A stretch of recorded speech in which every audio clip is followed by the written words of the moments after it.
Salam dəyərli izləyicilər, mən Kurukum üzrə təlimçi Bəxtiyar Əliyev və mən coğrafiya fənn üzrə təlimçi Anar Əfəndiyev. Bugün sizlərə həm Kurukumdan, həm coğrafiyadan çox maraqlı situasiya tipli testlərin izahını təqdim edəcəyik. İzləmədə qalın. Başlayaq ilk sualımıza. Bəxtiyar müəllim, bu suala kurikulum yönümlü izah vermək olarmı? Sual çox maraqlı sualdır. Əlbəttə ki, siz sualı izah eləyin. Sonra izləyicilərimizə bunu kurikulum yönümlü maraqlı sual verəcəm. İzahını da təqdim edəcəm. Oldu. Baxaq. Sual materiklərin fiziki coğrafi mövqeyinə və relyefinə əsaslanır bu dərsdəndir. Baxaq, Avrasiya materiki üçün doğru olmayan fikirləri müəyyən edin. Müdavim müəllim Avrasiya materiki barədə, materiklər barədə bir xüsusi bilgiyə malik olmalıdır ki, bu sualın ötəsindən gəlsin.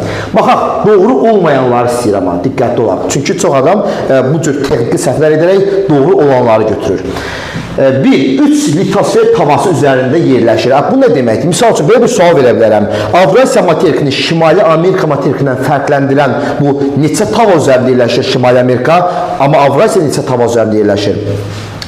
Şimali Amerika bir tava ilə Şimali Amerika tavası üzərində yerləşir, amma Avrasiya 3 litosfer tavası üzərində yerləşir. Niyə? Çünki həm Avrasiya tavası, həm Hindistan tavası, həm də Ərəbistan tavası. Biz demişik ki, misal üçün, baxın, Kaynuzu erasında Hindistan və Ərəbistan birləşir Avrasiya. Amma onlar Kaynuzu erasına qədər hansı quruya aid olublar? Hondvanaya. Ona görə də Avrasiya üçün yad quru parçalar hesab edilir. Bu doğrudur. Amma bizə lazımdır səhvlər. Ona görə biz bunu cavab olaraq götürməyəcəyik. Yalnız bir uzqan nöqtəsi qərb yarımkürəsində yerləşir. Yox. Avrasiyanın 2 uzqan nöqtəsi, şərq və qərb uzqan nöqtəsi qərb yarımkürəsində, 2 uzqan nöqtəsi də şərq yarımkürəsində yerləşir. Yalnız bir dediyi üçün bu səhvdir. Ona görə cavab olaraq götürəcəyik. Həm də müəllimlər, belə bir sizə yüngülvar bir şey deyim ki, yalnız sözü 99% həmişə səhv olur. 4 yarımkürədə yerləşən yeganə materikdir. 4 yarımkürədə yerləşən yeganə materik Afrikadır. Avrasiya 3 yarımkürədə yerləşir. Ona görə də bu səhvdir, yəni cavab olaraq götürəcəyik bunu. Piriney yarımadasında orta qırışıqlıq əraziləri yayılmışdır. Baxın, bu cümlə hətta sertifikasiya, keçən sertifikasiyana düşmüşdür. Bəli, Piriney yarımadasının mərkəzi orta qırışıqlıq vilayətinə aiddir. Yəni, bunu biz doğru götürəcəyik, amma bizə lazımdır səhvlər. Ona görə biz bunu cavab olaraq götürməyəcəyik. Materikin şərqi Sahil Okeanının şərq hissələrlə yuyulur. Burada bir çaşdırıcı mövqe var, ona görə mən bu sualı burada yazmışam. Avrasiyanın şərqi, bəli, Sahil Okean suları yuyulur, amma Avrasiya sahillərini yuyan Sahil Okeanın qərbidir, şərqi deyil. Ona görə də bu səhvdir. Bir çaşdırıcı məqamdır bu. 2, 3, 5.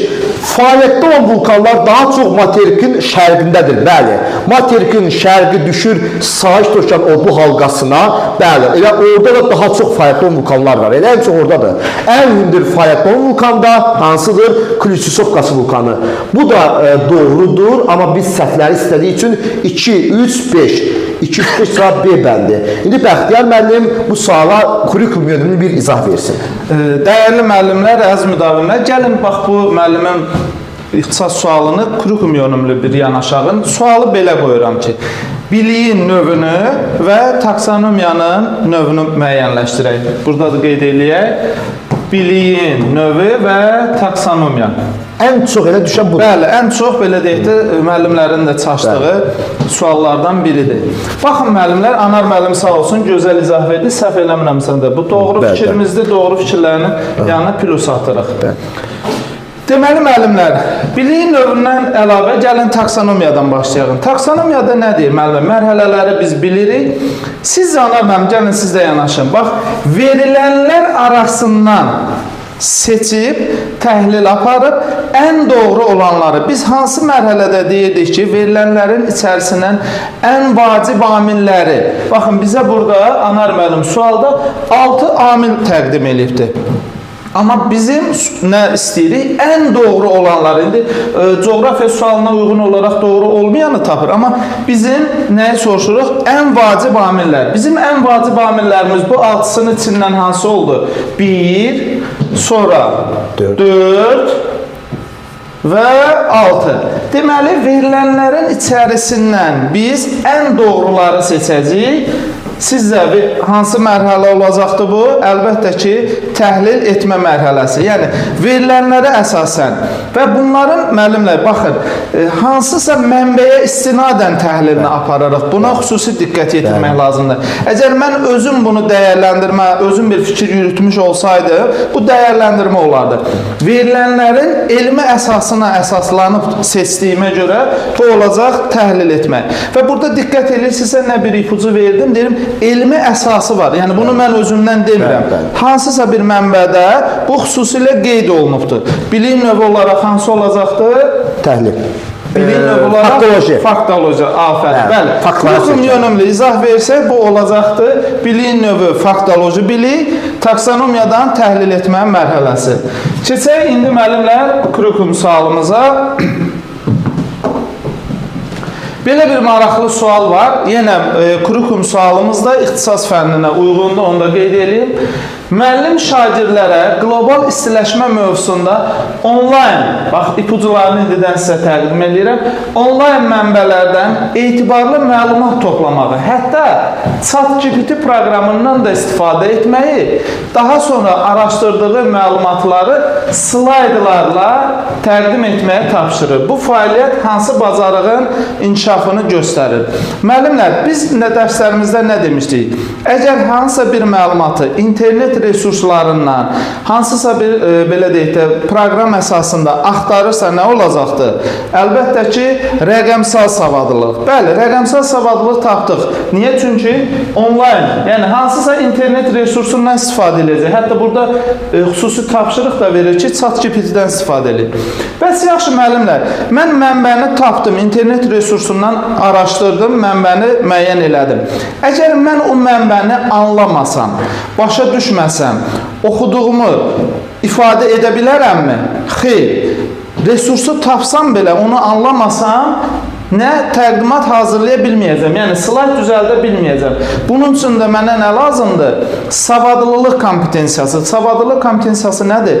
Oxuduğunu, yazdığını, eşitdiyini anlayıb dərk etmə deməkdir. Deməli, mən internet resurslarından istifadə edərək hansısa bir mənbəni oxuyuram, anlayıram və onun əsasında slaydlarla təqdimat hazırlayıram. Gəlin cavablara baxaq. Rəqəmsal savadlılıq və savadlılıq kompetensiyası. Bəli, doğru variantımız C bəndə olacaqdır.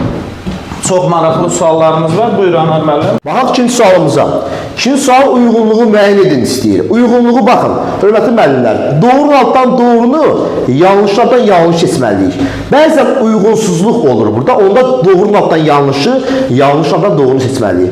Baxaq belə, Şimali Asiya regionu tamamilə platformada yerləşir. Şimali Asiya regionunda bəli, platforma böyük sahə tutur. Amma orada Sakit Okean odlu qövsünə aid olan ərazi var. Hansı ərazidir? Kamçatka yarımadası. Kamçatka yarımadasında hansı vulkan yerləşir?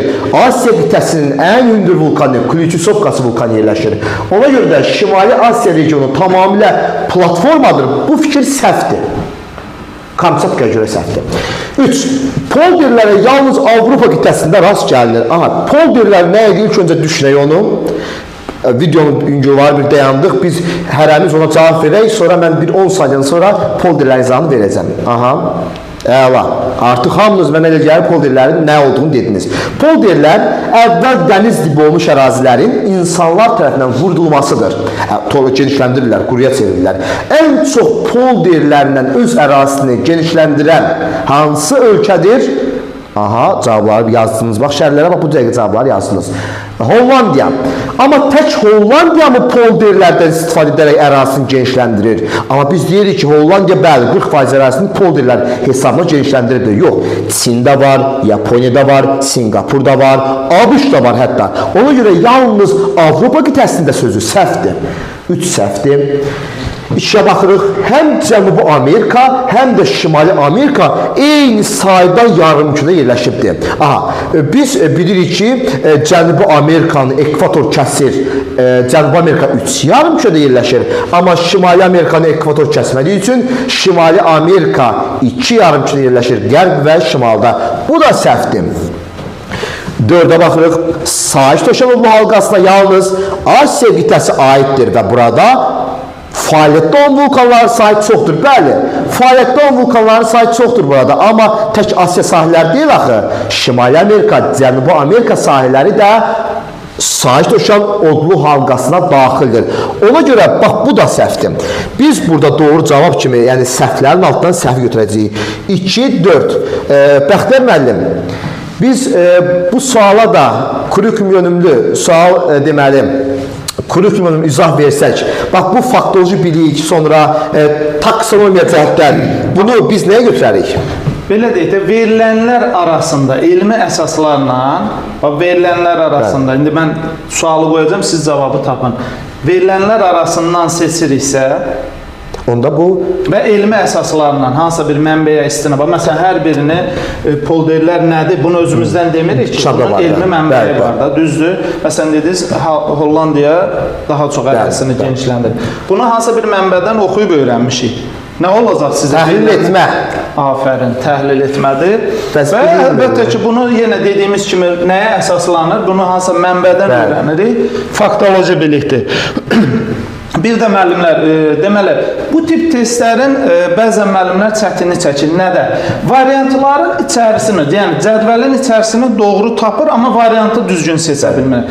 Belə testlərdə anar müəllim mütləq ki, bax, mən tövsiyə edirəm, bura plus, bura minus yazsınlar. Və yaxud da kənarda bir yerdə, bax, belə bir yazsınlar. 1, 2, 3, 4. Məsələn, burada 1 bizdə nə idi? Yanlışdır. Düzdür, 1-in qabağına minus qoyacaqlar. 2 yanlış idi. 2-in qabağına minus. Bunlar nədir? Bunlar doğru fikir idi mi? Hamısı yanlışlar idi. Hamısı yanlış idi. Görsən, hamısı yanlış fikirlər idi. Bəli. Yanlışın altından, hətta cədvəlin özündə də bunları qeyd edə bilərik. Doğrunun altında doğru var mı? Yoxdur. Deməli, seçməyəcək. Yanlışın altından yanlışlar var və yaxud da bu şəkildə də seçə bilərik ki, bax, belə daha rahat versiyasını müəyyən eləmək olar. Keçək indi bizim növbəti kurikulum sualımıza. Sualımız belədir, müəllimlər. Sualımıza baxırıq, müəllimlər. Bu da coğrafiya yönümlü bir sualdır. Müəllim dərsdə belə bir problem qoyur. Bizim anar müəllimimiz dərsində belə bir problem qoyur. Niyə dəniz səviyyəsindən yüksəklik artdıqca bitki örtüyü dəyişir? Çox maraqlı bir yanaşmadır. Şagird müşahidə etdiyi coğrafi bölgələrdəki, bax, diqqət edin, müşahidə etdiyi coğrafi bölgələrdəki bitki növlərini müqayisə edir, temperatur, rütubət və torpaq tərkibi arasında əlaqə qurur və fikirlərini ümumiləşdirib nəticəyə gəlir. Sual nədir? Bu düşünmə forması hansıdır? Müəllimlər, bax, 2 açar məqam var. Şagird tapşırıq verilibdir, şagirdlər müşahidə aparır. Nə müşahidə aparır? Bitki növlərini müqayisə edir. Hansı bitki növlərini? Misal olaraq, ot, gül, nə bilim, ağac,